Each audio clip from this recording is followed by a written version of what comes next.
Hello everyone, welcome back to my channel. And guys, कैसे हैं आप सब लोग। मैं आपको बता देती हूँ, मैं अभी ठीक हूँ। एंड जो मेरे चैनल पे नए हैं, मैं उनके लिए मैं बता देती हूँ कि my name is Suman Rathore and I am a CA final student and I am married woman. Guys, तो मेरी अभी प्रिपरेशन है वो नवंबर 23 अटेम्प्ट के लिए है। मेरा CA फाइनल का सेकेंड ग्रुप पेंडिंग है, जिसके लिए मैं अभी प्रिपेयर कर रही हूँ। एंड अभी जैसे कि मेरे प्रीवियस वीडियोज़ के अंदर अगर आपको नहीं पता हो तो मैं आपको बता देती हूँ। मैंने May 23 वाला एग्ज़ाम है वो मैंने स्किप कर दिया था, लेकिन अभी मैं प्रिपेयर कर रही हूँ नवंबर 23 के लिए। तो उसके लिए अभी मेरी प्रिपरेशन मैंने आपको बता रखा है पहले से भी कि मैं SCMP एंड DT है उस पर पहले फोकस करूँगी। देन मैं जो फेवरेट सब्जेक्ट है IDT एंड इकोलो उसके ऊपर जाने वाली हूँ, क्योंकि सेकेंड ग्रुप पेंडिंग है तो मेरी 4 सब्जेक्ट है उसके अंदर, है ना। 4 सब्जेक्ट चारों के चारों मुझे देने हैं। एंड सबसे पहले मैंने देखा कि प्रिपेयर करने से पहले किसी भी स्टूडेंट को, चाहे कोई सा भी कोर्स हो, किसी के लिए भी वो प्रिपेयर कर रहे हो, सबसे पहले जितना सिलेबस है आप उस अपना सिलेबस है उसको देखो, नोट करो कि तुम्हारे पास में क्या सिलेबस है इस टाइम पे। फिर आप देखो कि उसमें से आपकी स्ट्रेंथ किस में है, आपकी जो पकड़ है किस सब्जेक्ट में है। जैसे हमारे सब्जेक्ट है ना, और किसी के सिलेबस होता है तो आपको उस सिलेबस में कौन से टॉपिक है वो आपकी स्ट्रेंथ है एंड कौन सा है जो वीक है। तो कुछ लोगों की स्ट्रेटेजी ये होती है कि हम सबसे पहले जो स्ट्रेंथ वाला पार्ट है वो सबसे पहले कर लेते हैं एंड बाद में वीक के लिए छोड़ देते हैं, बट मैं इससे रिवर्स करती हूँ। उसका रीज़न है कि अभी जैसे हमारे जैसे एग्ज़ाम है CA फाइनल नवंबर के लिए नवंबर 23 के लिए स्टार्ट जो है होनेंगे, तो उसमें 5 महीने लगभग अभी हमारे पास में है। एंड मैंने एक बार पढ़ रखा है DT एंड IDT है, उसमें मैंने काफ़ी अच्छा स्कोर किया था मई के अंदर मैंने, उसके बाद में नवंबर के अंदर, नवंबर 22 में। तो एंड इकोलो है वो भी मुझे सही लगती है, बट SCMP एंड DT के लिए मैं फर्स्ट टाइम अपीयर होंगी सीरियस मोड में। तो उसके लिए मैंने सोचा कि जो मेरी स्ट्रेंथ है मैं खुद बाद में भी कर सकती हूँ जब थोड़ा बर्डन आएगा तब, लेकिन अभी DT एंड SCMP जब जो मुझे टफ लगती है, जो मेरी वीक सब्जेक्ट है, मैं उस पर पहले फोकस करूँ, देन मैं IDT एंड उस पर स्विच कर जाऊँगी इकोलो पे। तो अब जैसे मैं आज का बताती हूँ, आज है गाइस 9 जून एंड स्टडी मेरी 1 जून से स्टार्ट हो गई थी, बट होता ना कि दिन में 2 घंटे, 1 घंटे, 3 घंटे इतनी ही मेरी स्टडी अभी हो पा रही है ड्यू टू फैमिली इश्यूज़।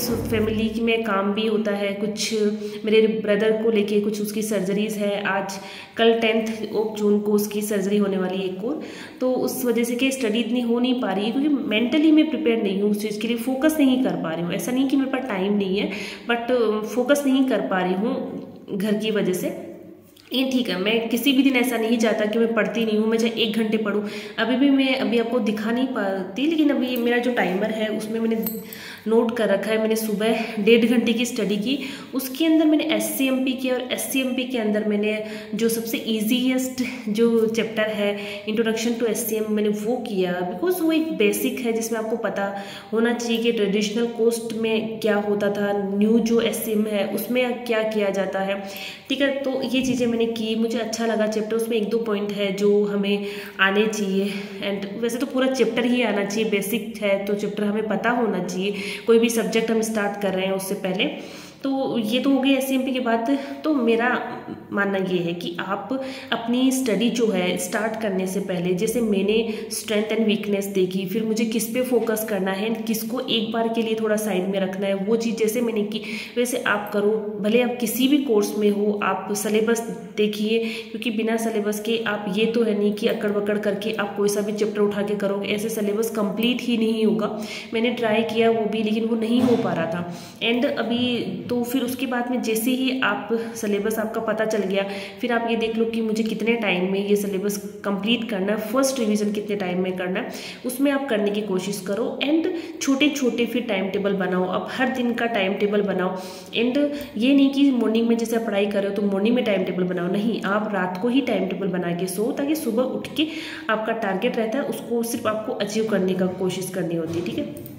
तो ये मैंने किया, मैंने यही किया। मैंने DT एंड SCMP के अंदर अभी इस टाइम पे मैंने सारे, जैसे हमारे तो जैसे अपनी इंडेक्स बनी हुई रहती है, लेकिन मैंने उनमें से भी कुछ चैप्टर्स है उनको फिल्टर किया एंड मैंने ये सीक्वेंस वाइज लिखा कि मुझे कौन सा चैप्टर पहले करना है, कौन सा बाद में करना है, ये चीज़ें मैंने करी। एंड DT के अंदर मैं आज जो करने वाली हूँ, मैं चैरिटेबल एंड रिलीजियस ट्रस्ट वाला चैप्टर, जिसका प्रोविज़न मैंने कल पढ़ लिया था। कल इतना टाइम नहीं मिला, लेकिन मैंने प्रोविज़न पढ़ा, तो आज मैं उसके क्वेश्चन है वो सोल्व करूंगी। एंड सारे क्वेश्चंस मैं हाथ से सोल्व करने वाली हूँ। अभी एक चीज़ हाथ से याद आया कि थोड़ी सी मेरे जैसे मेरे जो राइट हैंड है जिससे हम लिखते हैं, उसमें भी थोड़ी प्रॉब्लम है। मेरे थोड़ा एलर्जी या इन्फेक्शन जैसा कुछ मेरे फिंगर में है, थंब के अंदर है, तो उसमें भी क्या है, मुझे ज़्यादा वो चीज़ें देखनी पड़ती है, जैसे कि प्रोविज़न है आपको याद करना है, या SCMP के अंदर अगर आपको रिविज़न लेक्चर देना है यूट्यूब से, तो मैं मोस्टली क्या करती हूँ, जिसमें लिखने वाला काम कम हो वो मैं करती हूँ, क्योंकि इससे प्रॉपर मैं कर नहीं पा रही हूँ। ये जैसे ही सही होगा फिर मैं हैंड रिटन प्रैक्टिस है वो करती रहूँगी।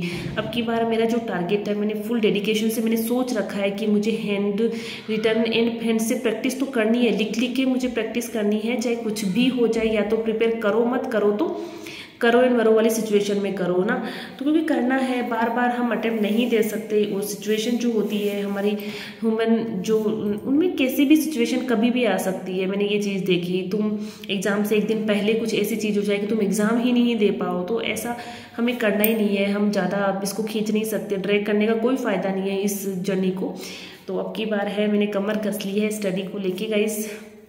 एंड जो नवंबर 23 के लिए अपीयर होने वाले हैं CA फाइनल के स्टूडेंट, अगर मेरे वीडियोस अगर आप लोगों को अच्छे लग रहे हैं या आपके लिए हेल्पफुल हो, आपके लिए थोड़ा सा भी मोटिवेशन मिलता हो, तो गाइस सब्सक्राइब कीजिए मेरे चैनल को अगर आप न्यू है तो। एंड बाकी ओल्ड व्यूवर्स है वो मेरे वीडियोस को देख रहे हैं गाइस, उन सबको thank you and bye. And ध्यान रखिए अपना, स्टडी है वो करते रहिए, अभी से करिए। ये मत सोचिए कि 5 महीने बहुत सारा टाइम है, पता ही नहीं चलेगा ये 5 महीने निकलने में। और कैसी भी सिचुएशन हो आपको पढ़ना है, इसके अलावा कोई ऑप्शन नहीं है। मैं पहले क्या करती थी, मैं आपको एक पर्सनल एक्सपीरियंस बताती हूँ। पहले मैं ये करती थी कि जैसे कि सुबह पढ़ाई नहीं होती थी मेरी, तो मेरा मूड ऑफ हो जाता था, मैं फिर पूरे दिन नहीं पढ़ पाती थी। टाइम होता था मेरे पास, लेकिन मोबाइल यूज़ करती थी, टाइम पास करती थी। फिर मैं सोचती थी कि नेक्स्ट मॉर्निंग होगी, फ्रेश मॉर्निंग से मैं अपनी स्टडी स्टार्ट करूँगी, और उससे एक दिन पूरा चला जाता था। फिर अभी आजकल मैंने क्या, 1-2 वीडियोस मैंने खुद ने भी देखे, इवन मैंने खुद ने भी एक्सपीरियंस किया कि ऐसे एक दिन तुम्हारे जाते रहेंगे, तुम्हें पता ही नहीं चलेगा। लास्ट में आप देखोगे मेरे पास तो बहुत कम टाइम बचा है। तो इससे अच्छा आप क्या करो, अगर आपकी सुबह नहीं हो रही है स्टडी, तो इट्स ओके, आप अपने माइंड की चीज़ है, ये आपके हाथ में। अपने माइंड को समझाओ कि नहीं हुई आज सुबह पढ़ाई, कोई दिक्कत नहीं है, आप अभी आपके पास में और टाइम, जितना आप पढ़ सकते हो, चाहे 2 घंटे 3 घंटे 1 घंटा जितनी भी हो रही है, करो तो सही। कुछ तो पढ़ोगे आप, नहीं पढ़ने से कुछ तो कर लोगे। तो मैं ऐसे ही करती हूँ। आज जैसे मेरी सुबह 1.5 घंटे की मैंने आपको बताया मेरी पढ़ाई हुई, उसके बाद में कुछ काम थे, मेरे भाई को हॉस्पिटल वगैरह लेके जा रहे थे, तो उस चक्कर में कुछ काम थे, तो घर के काम थे वो करने थे, वो काम वगैरह किया। अभी बजे हैं 12 बज गए, 12:30 हो गए। तो अभी मैं खाना वगैरह खा के मैं सोच रही हूँ DT है उसके क्वेश्चंस कर लेती हूँ, ताकि नींद भी नहीं आए एंड क्वेश्चंस भी हो जाए। तो मैं दोपहर में ये कर लूँगी। एंड जब मुझे पता है एक बार में नहीं होंगे क्वेश्चंस, काफ़ी सारे हैं चैरिटेबल के, पर जितने होंगे ठीक है। फिर मैं क्या करूँगी, जो बाकी जैसे DT के अंदर कुछ प्रोविज़न ले लूँगी, ताकि हाथ से प्रैक्टिस नहीं करनी पड़े, कम करनी पड़े। तो मैं कुछ प्रोविज़न्स हैं उनको पढ़ूंगी, और फिर शाम को मेरी पढ़ाई मुझे पता नहीं होगी, बट देखते हैं जितनी होती है उतनी करूँगी। 4-5 घंटे की अगर निकल जाए तो अच्छा है मेरे लिए। तो आप भी ऐसे कीजिए, आप इस टाइम को मत देखिए। एंड जिनके पेपर्स सही हुए हैं उनके लिए तो कोई दिक्कत नहीं है, जो न्यू जो CA फाइनल स्टूडेंट अपीयर होने वाले हैं उनके भी कोई प्रॉब्लम नहीं है। लेकिन जिनके पेपर अच्छे नहीं गए, जिन लोगों को क्लियर दिख रहा है, वो अंधे मत बनो, रिजल्ट का वेट मत करो, अभी से स्टार्ट कर दो अपनी पढ़ाई। जो पेपर तुम्हारा सही नहीं हुआ है, या जिसमें आपको खुद को लग रहा है कि मैंने इसमें खुद ने लिख किया है, तो उसको अभी से प्रिपेयर कर लो। मैं ये नहीं बोल रही कि आप चारों सब्जेक्ट प्रिपेयर करो, या क्या है बहुत पूरे दिन पढ़ाई करना स्टार्ट कर दो, ऐसा नहीं है। आप 1-2 घंटे 2-3 घंटे जितना भी आपको सही लगे कंटिन्यू करो। मतलब ऐसे होता है ना कि उसके साथ जुड़े रहो अपनी स्टडी के साथ में, उससे दूर मत जाओ। अगर दूर गए फिर रिजल्ट आएगा, फिर आप उसके लिए दुखी होगे, उसके लिए शोक मनाओगे, कोई मतलब नहीं है, टाइम वेस्टेज है ये सब चीज़ें। तो बी प्रैक्टिकल एंड अपनी स्टडी है कंटिन्यू कीजिए।